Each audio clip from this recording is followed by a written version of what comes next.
This is Jerry Hesch at Hesch Institute in Aurora, Colorado. And my client had a 4-hour hysterectomy. Am I correct? That's right. And somehow that resulted in an annular tear at the L5S1 disc. And you had a really rough 7 months of that. Right. Yep. And so ultimately that disc was replaced. It helped the low back pain. Right. You rate your low back pain a 4 out of 10 right now? Yeah, probably so. More muscular now, but Okay. definitely the annular part is completely gone. Okay, and what number would you have rated the injury before the surgery? It was terrible. It was probably an 8 out of 10. Wow, incredible. And right now you have pretty significant buttock pain, hip pain, SI pain.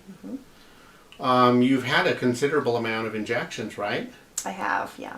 So you've had PRP and what else? Prolotherapy? Prolotherapy, stem cells. Stem cells, that's right, yeah. Yeah. Yep. Did those help? Not very much. Not so far. Okay, alrighty. And they did Yeah. multiple sites. They did your facet joints, and Right. where else did they do? They actually did some in the disc initially, right? Not actually in the disc, but the nerve roots. Okay. Definitely the ligaments, the facets, the multifidi. Okay, alrighty. Yep. Okay. All right.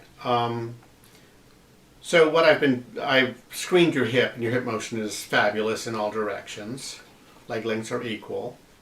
On your last visit, we did mobilize your ankles, and we gained about 10 more degrees of dorsiflexion. Screened the whole body, tested passive movement throughout, and you have good passive movement in your pelvis and side glide in both directions. The direction in which you're tight on both sides is in posterior rotation. Okay? And this is of the pelvis. I'm not saying that this is the SI joint, but when I test this movement, the movement should go through the SI joint. Okay. But something's restricting the motion, and I'm not saying that your ilium rotated on the sacrum. That's a theory that people have. No one's validated that that's a real thing that happens. Okay, this can be the whole pelvis moving without motion necessarily happening inside the SI joint. So the pelvis can move without motion happening in the SI, especially in standing. In standing, the sacrum, when you lay down, the sacrum goes back a little bit in backward bending. Okay, and then when you stand up, it bends forward a little bit with your upper body weight, the passive force of that. And so it assumes a more stable position, pulls on the ligaments, especially along dorsal SI and the sacrotuberous, and it makes it more stable. Okay, but anyway, this can be just movement of the entire pelvis, tilting forward at the hip joints and tilting with the lumbar spine as well. Okay, but you're really stiff here. You know, I can push and take up the slack. It actually takes up rather quickly. But then when I try and spring it, I get the slightest little give. But it's nothing like this side glide where I take up the slack. There's a generous amount of movement. Right. Now I spring it, and the pelvis moves forward and it recoils. Okay, lay on your stomach, please. So the other direction of tightness is going inferiorly. Now when I go superiorly, I can take up the slack, I see your whole body move, and then I thrust it, and I see the movement translate all the way up and your head bobs up and down. Sacral mobility is good, inferior glide, backward bending, forward bending. When I come on the posterior iliac shelf, I'm having a heck of a time taking up the slack. It's just not working. It's really stiff, so I cannot spring that either. Very, very stiff. With this pattern, sometimes you will have really tight sacrotuberous ligaments. Okay, and this is your sacrotuberous ligament right here.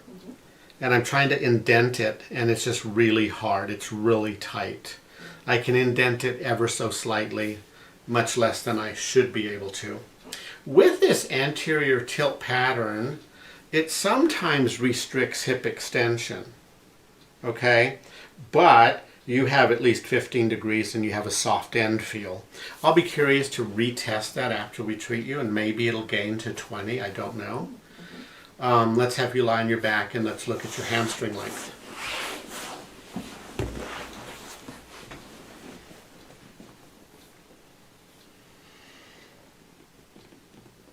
So about there? Yeah. So it's a little more than 60. I think we're at 70. Okay. All right. This will oftentimes increase a little bit when we restore that spring mobility of the pelvis. You're pretty symmetrical there. Okay. What I would like to demonstrate on this video is there's a belief in the muscle energy community that if you do this muscle energy technique, you can correct an anterior tilt of the pelvis or an anterior ilium. Mm-hmm. And the technique involves you hugging this knee, so bend the right knee and hug it. Okay? And then what you do is you push into your hands, right? Okay? And you hold that for 10 seconds. So, and you do that 3 times. So let me time you. And then when you relax, you stretch it further up. And this certainly can relax multiple muscles. Relax and stretch it. Bring the knee up to your chest. Okay? Hold it there. And then resist it again for 10 seconds.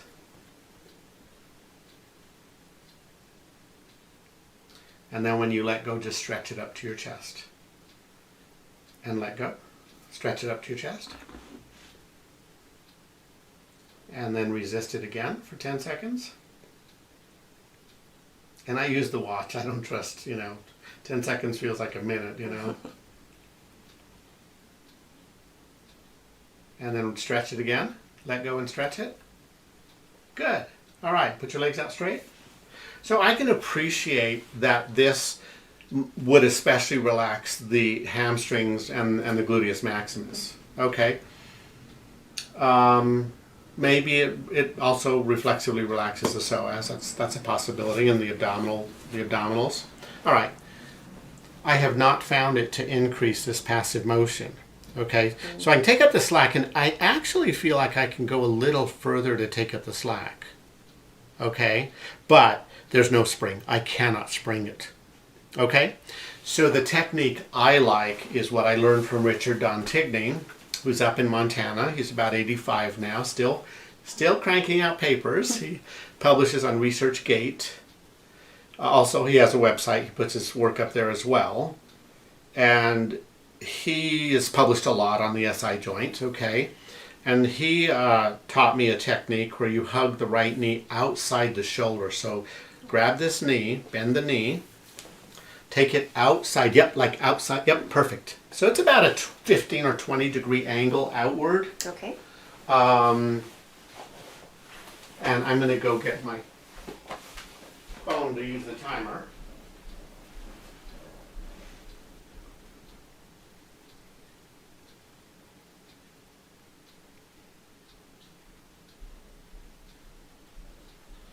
I think that human nature being what it is, because this is, the muscle energy technique is purportedly a technique to treat an anterior ilium. So people may use that technique and they may feel better with the technique, okay? But that doesn't validate that they had an anterior ilium. Right. But I think it's easy for them to believe that. But the traditional technique doesn't even do the spring testing. I find the spring testing so valuable. I could never give it up. If you took my spring test away from me, I would go into another profession. I love handyman work. I would go be a carpenter or a plumber or something with my hands. Mm-hmm. But not many clinicians use the spring test. And some do, but they take up the slack, then they do a forward thrust. And they measure that movement, give it a grading. Oh. But I take up the slack, then I do the forward spring, but I also allow it to recoil into my hand, so I feel the elastic recoil. Okay, Yep. And I still keep the slack taken up. So if I'm not sure, then I can repeat that spring test a couple of times. If I did it correctly, when I'm done, then I pause. and then I let go completely, and I should see a final recoil, a second recoil, letting go of the slack. Okay. Okay? So we have 15 seconds. I bet you a cup of coffee that your mobility is going to be better. That would be wonderful. All right, I need cream and sugar in that coffee. Sure. It's my only bias. Yeah. Oh yeah, I need mine too. Although I'm Irish, I don't always tell the truth. Put your legs out straight.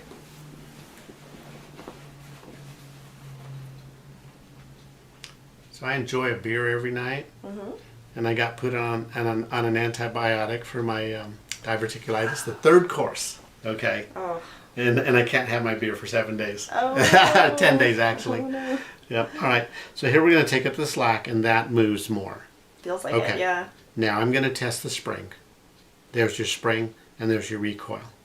Okay? Great. Let's go ahead and treat the other side, Okay. and I'll just keep filming. So hug this left knee outside the shoulder. And so I would like you to do this once a day forever. Fair? Okay. All right? It's Not very too late. simple. Yeah. Just do 2 minutes on each side, 2 minutes. Okay. and that will keep this mobility.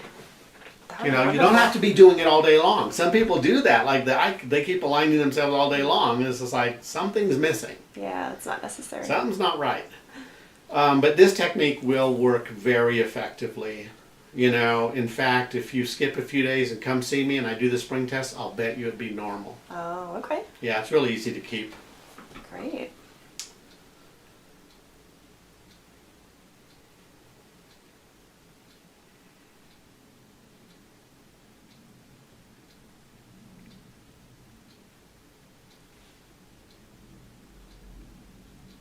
I'm curious. I wonder what caused your pelvis to tilt forward. Do you have any idea?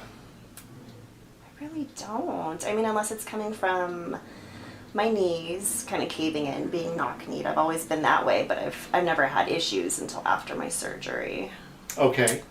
And then, you know, pregnancy might do that because you have the hormones, you know, causing increased joint mobility, and maybe with the weight, maybe the pelvis then tilted forward, and over time, you know, kind of like daily repetitive trauma, if you will. Sure. What do they call it? I guess that's the term.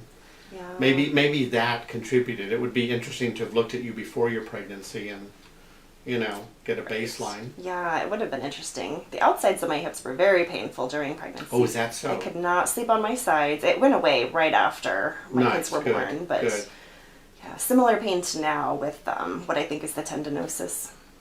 Yes, and that was identified with MRI, correct? Right, yeah. One Yeah. MRI said tendinosis, and then a couple years later it said bursitis. Alrighty, So okay. I don't know if it's one or the other. Yeah.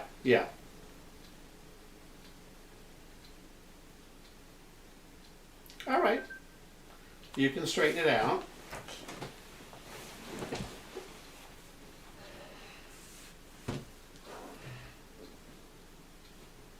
So now I can push and it takes up the slack. It moves further. Feels different. I can spring it, and it does spring forward, and it recoils backwards. Great. Okay, so let's retest hamstring length. Okay. And that's 80 degrees. That's Oh, look at yeah, that. That's that's- almost you way know. from I can't that. straighten out the knee, Right. but the hip is 90. Yeah, there's Okay. less pulling for sure. Good. On your stomach. So your hip extension was 15 degrees. It had a normal end to feel. That's 20. That's more than 20. Oh, Okay? Walk down the hall and come back and tell us how you feel. okay.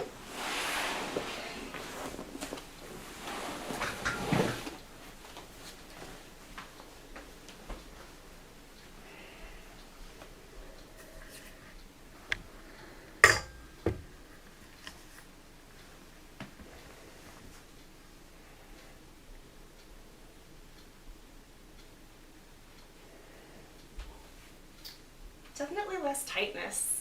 Oh I yeah? feel like kind of the trunk of my whole lower back is moving like it's supposed to. I'm not so stiff. Nice. Yeah. Very good. Yeah.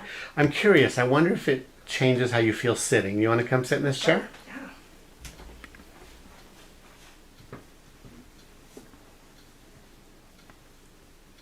feel like my posture's better. Nice. I don't know if it's the chair, but I feel like it's easier to sit up straight. And Sweet. yeah. I'll take it. Yeah. And, and it's yours to keep. Easy That's to keep. great. Yeah, that's easy. I can remember that. Beautiful. So I'm going to give you a link to a video I have on YouTube on lumbar. It's called lumbar facet and sacroiliac stretches, exercises. Okay. I'm going to refilm that video, and I'm going to do it with an exercise ball. And I do those exercises most nights. And with the therapy ball, I'm able to get better range. It's just more therapeutic with the therapy ball under my knees. Yeah. So I recommend you do that with a therapy ball. Yeah, I have one of those. Nice. Yeah, the big one that's like Nice. tall. Excellent. Great. Excellent. And then I'll give you a link to another video on ideal body mechanics. Okay? Great. But I'd like some feedback. Maybe in a couple of days or a week you can shoot me an email. Yeah, definitely. Very good. Yeah. Well, thank you. Yeah. Thanks a lot. You.